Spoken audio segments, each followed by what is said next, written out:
Store live video stream every morning at 560theanswer.com.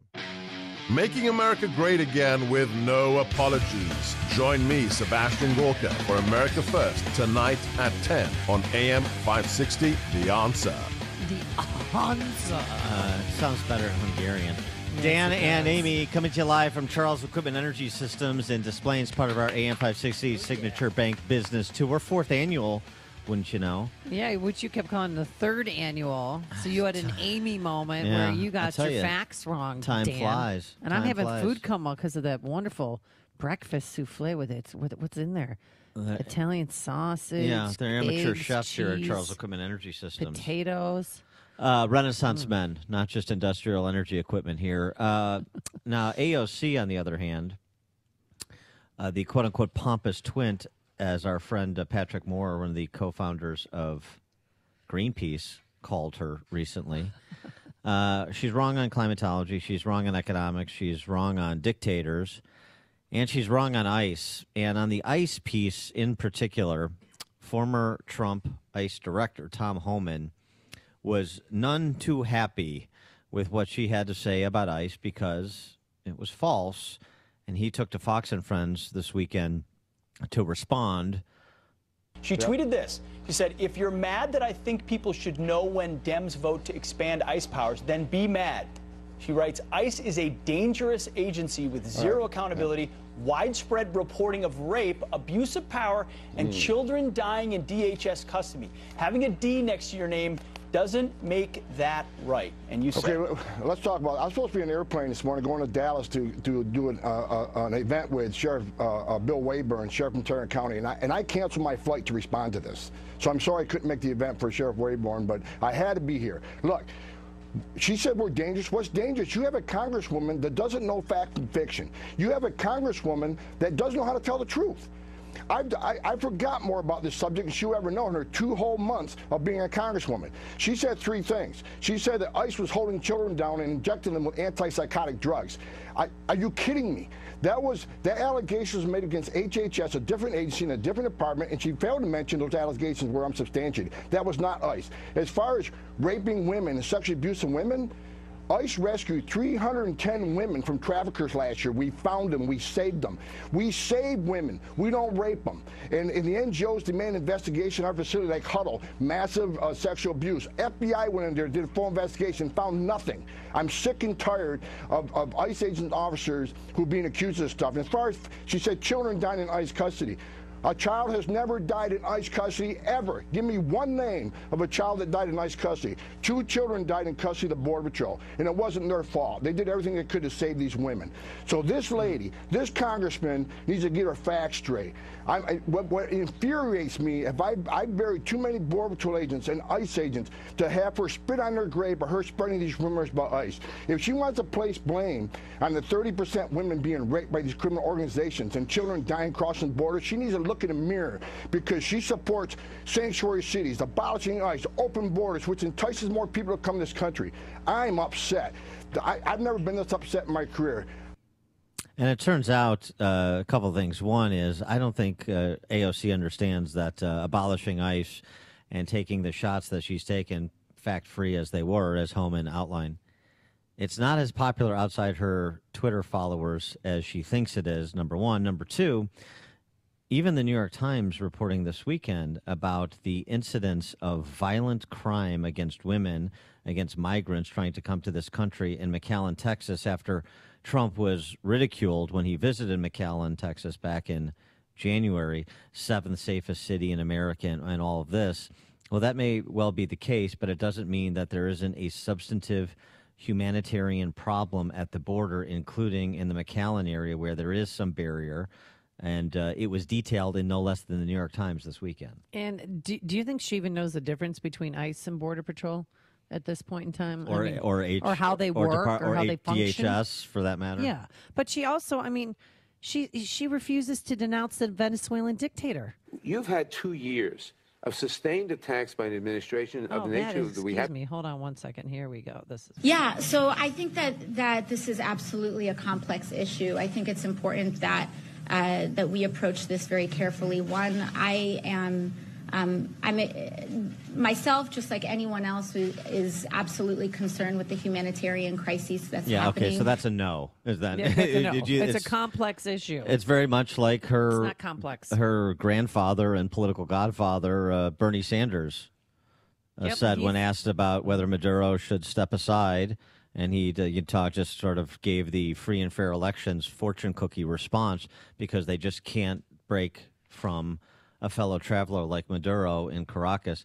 For more on this topic, particularly against the backdrop of the speech Trump delivered at CPAC over the weekend on Saturday, we're pleased to be joined again by David Drucker. He is a senior political correspondent for the Washington Examiner, WashingtonExaminer.com. David, thanks for joining us again. Appreciate it. Yeah, good to be here.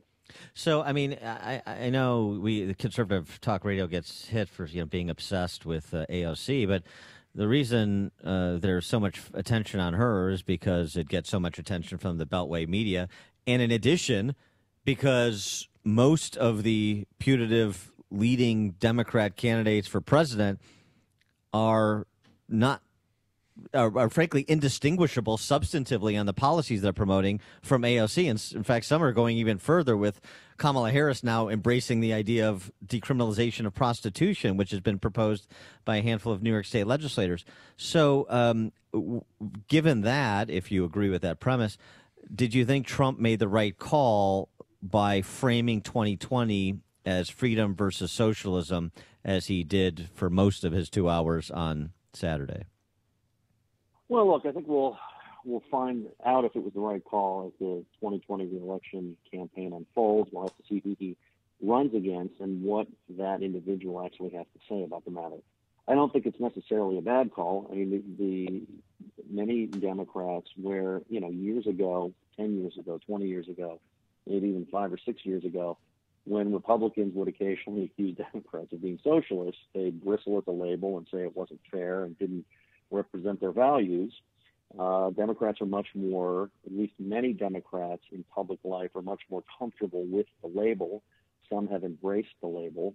And I think that there are a lot of Democrats and a lot of people that vote for Democrats that may not necessarily think of themselves as socialists per se, but don't have as much of a problem with socialist policies as voters did in past years. So I think that it's a fair argument to have, and I think that it could end up working out well for the president. But we don't know, and one of the things I've seen on both the right and the left over the years is that usually what you try and do in politics is paint your opponent as extreme to the left or extreme to the right. Sometimes that works, but sometimes voters don't buy it. So we're just going to have to see how this goes. But don't you think moderate Democrats like Nancy Pelosi? Nancy Pelosi's a moderate. Compared to AOC and Congresswoman Omar, don't you think that they're going to try and get them in line, or are they just going to let this go? I think they're going to let this go because if you get into a major fight with your base, then the party splinters and it's hard to be effective with a coalition. I think that what Pelosi is trying to do, as we've seen, is keep her party on Capitol Hill in line. She is trying to get all of the Democrats in her caucus to be on the same page when it comes to legislation and votes.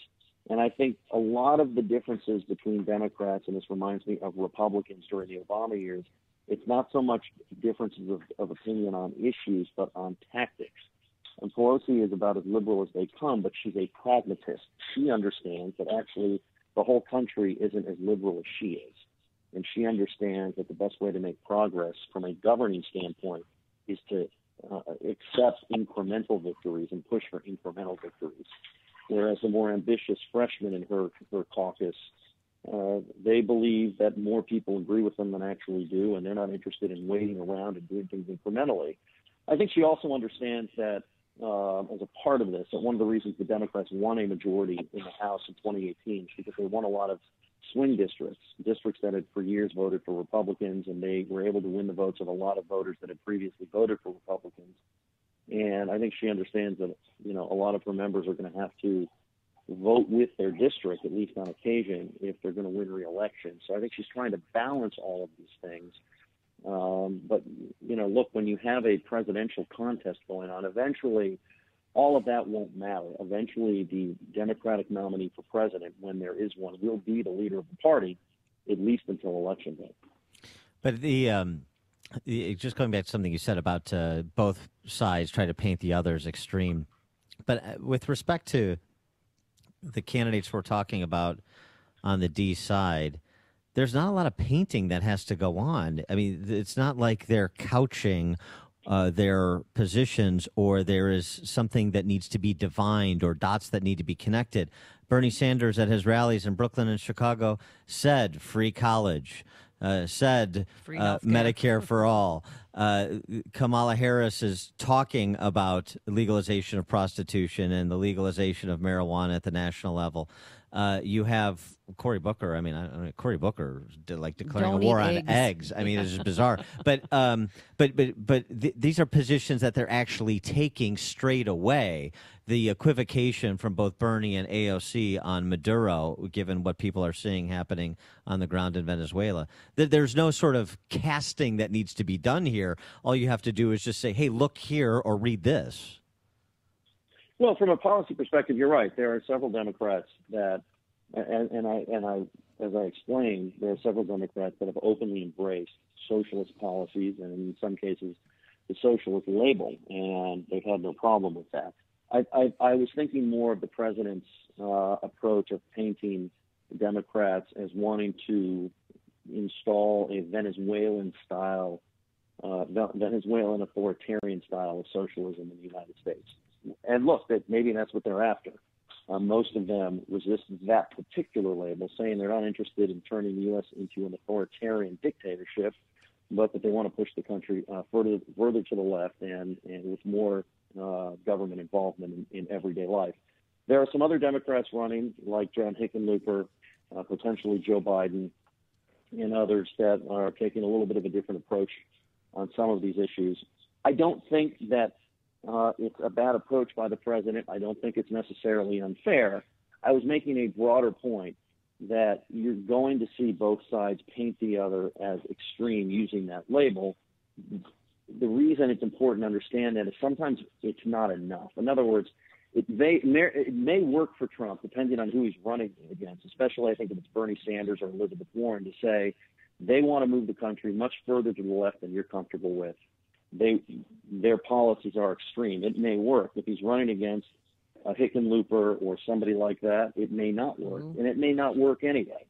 I've seen Democrats try and paint Republicans as extreme. They tried that in 2010. They tried it in 2004. It didn't work. I've seen Republicans try and paint Democrats as extreme. They tried it in 2008. It didn't work. And so a lot of times this is about how voters are going to interpret this. And what I'm trying to do, regardless of my analysis of a particular policy, is try and understand how are voters going to interpret this, not so much how am I interpreting this. Understood.